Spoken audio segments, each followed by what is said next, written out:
ಭವಿಷ್ಯವಾಣಿ ಬರಬೇಡ ಅಂತ ಹೇಳ್ತಾನೆ ಅವನು ಮತಾಂಧ, ಅವನು ಒದ್ದು ಒಳಗೆ ಹಾಕಬೇಕಿತ್ತು. ಇಲ್ಲಿ ಗಣಪತಿ ಮೆರವಣಿಗೆ ಬರಬೇಡ, ತಗೋಬರಬೇಡಿ ಅಂತ ಹೇಳೋಕ್ಕೆ ಯಾವನಿಗ್ರಿ ಅವನಿಗೆ ಅಧಿಕಾರ ಕೊಟ್ಟವನು? ಅವನನ್ನು ಒದ್ದು ಹಾಕಬೇಕಿತ್ತು.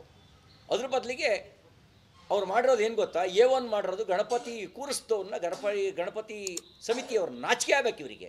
ಇವ್ರು ಹಿಂದೂ ವಿರೋಧಿ ನೀತಿ ಇದು. ಗಣೇಶೋತ್ಸವದ ಮೆರವಣಿಗೆ ಶಾಂತಿಯುತವಾಗಿ ಹೋಗ್ತಿದ್ದ ಮೆರವಣಿಗೆ. ಅವರು ಪೆಟ್ರೋಲ್ ಬಾಂಬ್ ಇಟ್ಕೊಂಡಿರಲಿಲ್ಲ, ಅವ್ರು ಕಲ್ಲು ಇಟ್ಕೊಂಡಿರಲಿಲ್ಲ, ಯಾವ ಮಸೀದಿ ಮೇಲೂ ಕಲ್ಲು ತೂರಿಲ್ಲ, ಯಾವ ಸಾಬ್ರ ಮೇಲೂ ತಲವಾರು ಜಳಪಡಿಸಿಲ್ಲ. ತಲವಾರು ಜಳಪಡಿಸಿದ್ದು ಮತಾಂಧ ತುರುಕರು, ಕಲ್ಲು ತೂರಾಟ ಮಾಡಿದ್ದು, ಪೆಟ್ರೋಲ್ ಬಾಂಬ್ ಹಾಕಿದ್ದು ಆ ಮತಾಂಧ ತುರುಕರು. ಅವ್ರ ಮೇಲೆ ಆ್ಯಕ್ಷನ್ ಆಗಬೇಕಾಗಿತ್ತು. ಈ ಹೇಡಿ ಸರ್ಕಾರ A1 ಮಾಡಿರೋದು ಗಣೇಶೋತ್ಸವ ಸಮಿತಿ ಅಧ್ಯಕ್ಷನನ್ನು, ಸದಸ್ಯರನ್ನು 1ರಿಂದ 18ರವರೆಗೆ ಆರೋಪಿಗಳು ಶಾಂತಿಯುತ ಮೆರವಣಿಗೆ ಕೂರಿಸಿದವರು.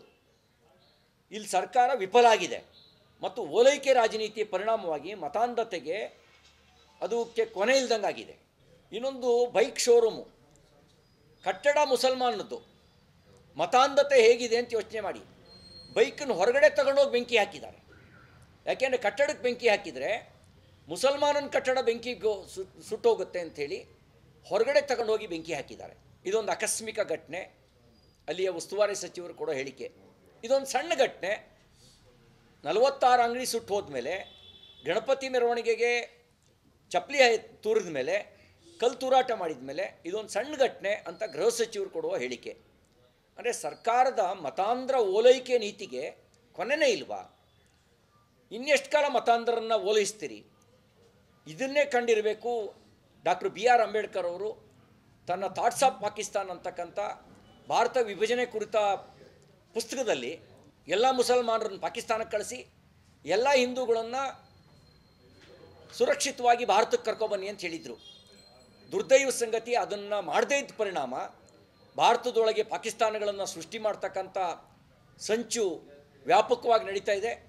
ಗಣೇಶೋತ್ಸವದ ಮೆರವಣಿಗೆಗೂ ಕೂಡ ನೆಮ್ಮದಿಯಾಗಿ ನಡೆಸೋಕ್ಕಾಗದೇ ಇರುವಂಥ ಒಂದು ಪರಿಸ್ಥಿತಿಗೆ ನಾವು ಬಂದಿದ್ದೇವೆ. ಇಂಥ ಸಂದರ್ಭದಲ್ಲಿ ಓಟಿನ ಆಸೆಗೋಸ್ಕರ ಕಾಂಗ್ರೆಸ್ ಪಾರ್ಟಿ ಮತಾಂಧರನ್ನು ಓಲೈಸುವ ಕೆಲಸ ಮಾಡ್ತಾ ಇದೆ. ಯಾಕೆಂದರೆ ಈ ಸರ್ಕಾರದ ಮನಸ್ಥಿತಿ ಓಲೈಕೆ ರಾಜಕೀಯ ನೀತಿಯ ಪರಮಾವಧಿನ ಹೋಗಿ ತಲುಪಿಟ್ಟಿದೆ. ಮುಖ್ಯಮಂತ್ರಿಗಳು ಅಜಾನ್ ಕೂಗಬೇಕಾದ್ರೆ ತಮ್ಮ ಮಾಸ್ಟರ್ನ ನಿಲ್ಲಿಸ್ತಾರೆ. ಆದರೆ ಇಲ್ಲಿ ಗಣಪತಿ ಮೆರವಣಿಗೆ ಮಾತ್ರ ನೀವು ಆ ಬೀದಿಲಿ ತೊಗೊಂಡೋಗಬೇಡಿ, ಈ ಬೀದಿಲಿ ತೊಗೋಬೇಡಿ ಅಂತ ಕಂಡೀಷನ್ ಹಾಕ್ತಾರೆ.